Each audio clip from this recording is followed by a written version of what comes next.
বাড়ির মানুষ যখন খেতে বসেন খাবার টেবিলে, তখন মৌমাছির দলও এসে এভাবেই নিজেদের আহার সেরে নিচ্ছে। মৌমাছি আর আমরা একসাথে খাওয়া দাওয়া করি। এদের গৃহপালিত বললে অনেকেই অবাক হবেন, কিন্তু যদি 18 বছর ধরে একই বাড়িতে বাসা বাঁধে ঝাঁকে ঝাঁকে মৌমাছি, তখন তো তাদের এমন তকমা দেয়াই যায়।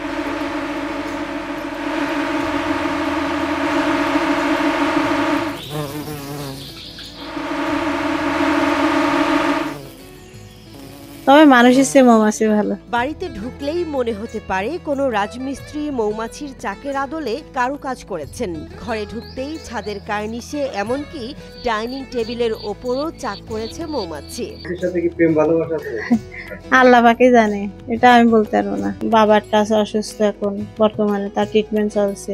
সম্পূর্ণ মধুর টাকায় আমার। বাড়ির বাসিন্দারা প্রথমে ভয় পেলেও এখন স্বজন মনে করেন মৌমাছিদের। মৌমাছি আমার বাসায় আসলে এই যে চলাফেরা করি, আমার ভয় করে না। পতঙ্গগুলোও যেন বোঝে এই অভিভাবকত্ব, তাই তো কাছে গেলেও বিরক্ত কিংবা হুল ফোটানোর হুমকি দেয় না। মানুষ তো মহব্বতটা বোঝে না। এরা যে আমার পিছন পিছন এভাবে আসছে, এরা আমার মহব্বত কখনো ছাড়ে না।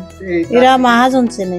যশোরের ঝিকরগাছা উপজেলার লক্ষ্মীপুর গ্রামের হীরামণির বাড়িতে এবছর চাক ছিল 8টি, তবে এখন রয়েছে 5টি। গরম এলেই মৌমাছিগুলো চলে যায়, তবে শীত এলেই আবার ফিরে আসে তারা। বাসায় চাক ছিল 8টি, এখন 5টার ভিতরে আইছি। 3টা চাক চলে গেছে।